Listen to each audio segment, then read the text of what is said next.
Hello everyone, welcome back to our channel Epic E-Education. This is Ritika Naik with you all.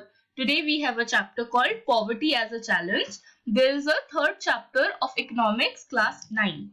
So we have a part 2 of this chapter. Today we will study Poverty line in India. Poverty line यानी गरीबी रेखा. गरीबी रेखा किसे बोलते हैं India में, इसके बारे में हम आज पढ़ेंगे. तो गरीबी रेखा में क्या होता है?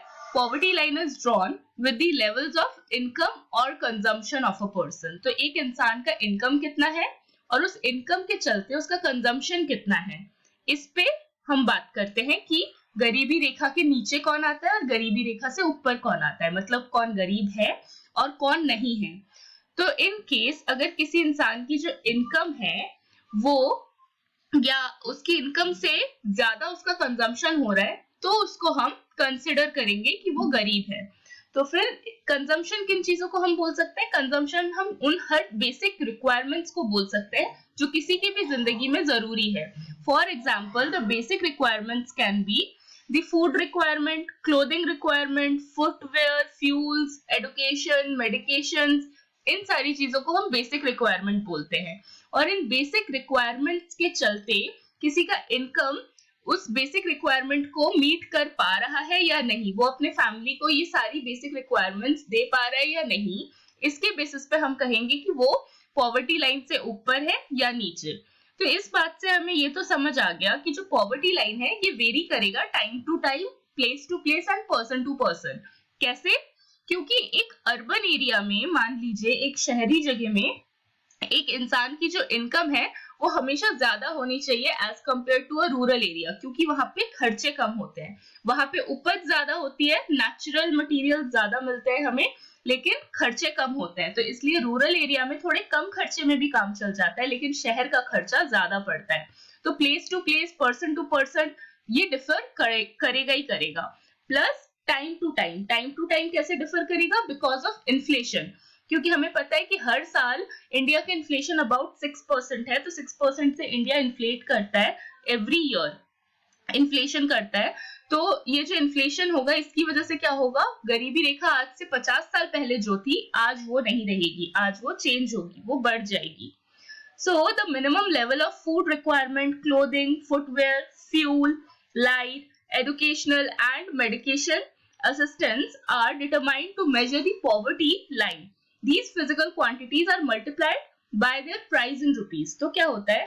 ये जितनी भी physical quantities हमने पढ़ी, fuel, light, footwear, education, medicals, इन सारी चीजों का जो भी खर्चा होता है इसको हम मल्टीप्लाई कर देते हैं उसके प्राइस से, और उससे हमें पता चलता है कि एक इंसान के ऊपर कितना खर्चा हो रहा है मंथली या फिर ईयरली. अब उस खर्चे के हिसाब से क्या वो इनकम कर रहा है? अगर कर रहा है तो ठीक है, अगर नहीं कर रहा देन वो पॉवर्टी लाइन से नीचे है.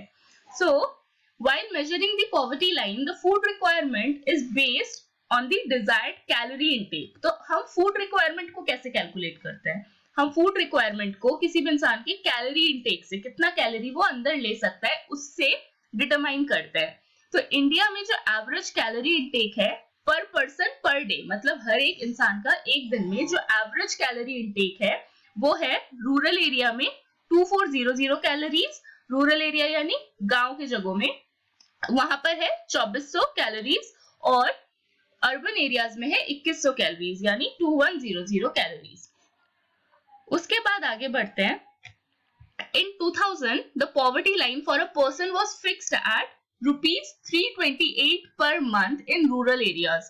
ये वाला पॉइंट बहुत इंपॉर्टेंट है. 2000 में क्या हुआ था? गवर्नमेंट ने डिसाइड किया था जो पॉवर्टी लाइन के नीचे के लोग होंगे रूरल एरिया में, पॉवर्टी लाइन से नीचे होने के लिए एक इंसान की जो मंथली इनकम है वो ₹328 से कम होनी चाहिए, और अर्बन एरियाज में एक इंसान की मंथली इनकम ₹454 से कम होनी चाहिए, तभी उसे हम गरीबी रेखा में लाएंगे. उसके बाद इन रूरल एरियाज, गांव की जगहों में, एक फैमिली जिसमें 5 मेंबर्स हैं वो अगर महीने में मिलके लेस देन 1640 रुपीज कमाते हैं, 1640 rupees, less than 1640 rupees per month कमाते हैं, तो हम इन्हें बोलेंगे ये पॉवर्टी लाइन के नीचे हैं. और अर्बन एरिया में अगर एक 5 मेंबर्स की family minimum of 2270 per month कमाती है, तो इन्हें भी हम बोलेंगे ये गरीबी रेखा से नीचे हैं। तो इस गरीबी रेखा को कौन तय करता है और कैसे पता चलता है कि कौन कितना गरीब है या नहीं है? गरीबी रेखा को जो तय करते हैं वो कुछ सैंपल सर्वेस तय करते हैं। पीरियोडिकली कुछ सर्वेस होते हैं, वो सर्वे तय करता है कि कौन गरीबी रेखा से ऊपर है और कौन नीचे है, या फिर गरीबी रेखा किसको बोलेंगे, किस इनकम को हम गरीबी रेखा से नीचे बोलेंगे, किस इनकम को हम गरीबी रेखा के ऊपर रखेंगे। तो वो सर्वे कौन करता है? ये सर्वे कंडक्ट करता है national sample survey organisation.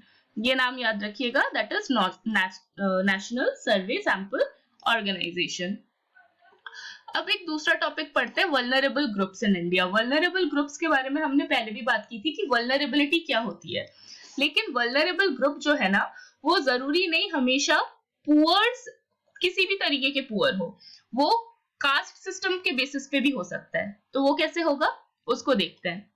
So in India, the people living below the poverty line are not the same for all social groups and economic categories. Social groups are the scheduled caste and scheduled tribes households which are the most vulnerable section. तो हमारे India में जो लोग poor है वो तो है, वो गरीब है, ठीक है, लेकिन कुछ सोशल ग्रुप्स ऐसे हैं जो, वो सोशल ग्रुप्स कौन से हैं? जैसे कि शेड्यूल्ड कास्ट या फिर शेड्यूल्ड ट्राइब्स, एसटी और एससी जिन्हें हम बोलते हैं। तो ये अपने कास्ट की वजह से सबसे ज्यादा वल्नरेबल सेक्शन में, मतलब ये लोग सबसे ज्यादा पीड़ित होते हैं किसी भी तरीके की अगर विपदा शहर पे या फिर कंट्री पे आती है तो। The double disadvantage of being a landless casual wage labor household in the society, disadvantaged social groups of the scheduled caste or the scheduled tribes population highlight the seriousness of the problem. तो इन लोगों के पास ज्यादातर जमीन जायदाद भी नहीं होती, जिसकी वजह से क्या होता है, ये लोग और ज्यादा बुरी तरीके से किसी भी प्रॉब्लम में हाईलाइटेड हो जाते हैं। तो 1990 में क्या हुआ? इन 1990s the poverty line declined for scheduled caste, rural agricultural labor and urban casual laborers except the scheduled tribe. तो क्या हुआ? Scheduled caste, rural agricultural labours और अर्बन कैजुअल लेबर्स, इन तीनों के लिए पॉवर्टी लाइन को गवर्नमेंट ने थोड़ा कम कर दिया था, और कम कर दिया था, ताकि क्या हो, ये लोग पॉवर्टी लाइन के अंडर आ जाए और इनको वो सारी सुविधा मिल सके जो एक गरीब को मिलती है थ्रू दी गवर्नमेंट। तो ये कब हुआ था? 1990s में। आगे बढ़ते हैं, इंटरस्टेट देखते हैं कि इंटरस्टेट डिस्पैरिटीज क्या है। इंटरस्टेट डिस्पैरिटीज यानी कि किस तरीके से पॉवर्टी रेशियो हमारे इंडिया में चल रहा है। लेकिन ये जो है ये 2010 के अकॉर्डिंग है कि पॉवर्टी रेशियो 2010 में इंडिया की क्या थी। तो 2010 में इंडिया में स्टेट वाइज अगर हम देखें तो बिहार में हर 53.5 मतलब 53.5% पॉवर्टी थी, यानी हर 100 में से 53.5 इंसान जो था वो गरीब था। वैसे ही छत्तीसगढ़ में इट्स 48.7, मणिपुर में 47, ऐसे ही अलग अलग जगहों पे अलग अलग तरीके से पॉवर्टी थी। ये आप देख सकते हो, सबसे कम हरियाणा में थी, दैट इज 20, हर 100 में से 20 बंदे ही गरीब है। वैसे it's also huge amount still. आगे बढ़ते हैं, that is global poverty scenario. Globally poverty किस तरीके से है तो इसके बारे में बात करते हैं। In developing countries, the proportion of people living in extreme economic poverty has fallen from 28% in 1990s to 21% in 2001.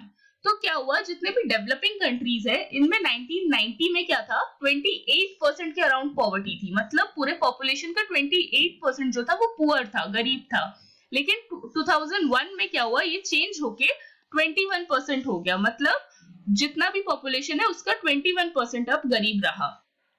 उसके बाद ग्लोबली पॉवर्टी तो रिड्यूस हुई, लेकिन रीजनल पॉवर्टी में अभी भी सुधार नहीं आया था। रीजनल पॉवर्टी यानी किसी एक रीजन पे जाके अगर हम लोगों को अलग कर देते हैं, उनको आगे बढ़ने का मौका नहीं दे रहे हैं, उनको एक ही जगह पे बाध्य कर रहे हैं हम उन्हें गरीब रहने पे, तो ये ज्यादातर होता था scheduled caste, scheduled tribes, ST, OBC वगैरह के साथ। उसके बाद because of rapid economic growth, poverty has declined in China and South Asian countries also. Then the number of poor in China has reduced from 606 यानी 606 million in 1981 to 212 यानी 2012 million in 2001.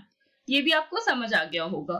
Then poverty has increased from 41% in 1981 to 46% in 2000 in sub-Saharan Africa. तो sub-Saharan Africa में क्या हुआ? इन जगहों पे poverty increase हुई है. इन जगह पे poverty 41% थी कब? 1981 में, लेकिन ये increase होके 46% हो गई 2000 में. उसके बाद in Latin America क्या था? Poverty ratio same रहा. United Nation में क्या हुआ? In United Nation, through its Millennium Development Goal, has called for reducing the proportion of people living on less than $1 a day to half the 1990 level by 2015. तो 1990 में UN में जो लोग $1 per day पे जी रहे थे, वो अब 2015 में जाके हाफ हो गया, मतलब $0.5 per day पे लोग रहने लगे. ऐसे लोगों की पॉपुलेशन हाफ हो गई. Okay, so I hope you have learned these things. If you have any kind of query, do comment on my video. I will surely get back to you. Till then, I am Ritika Naik signing off for today. Thanks for watching. Do share and subscribe our channel.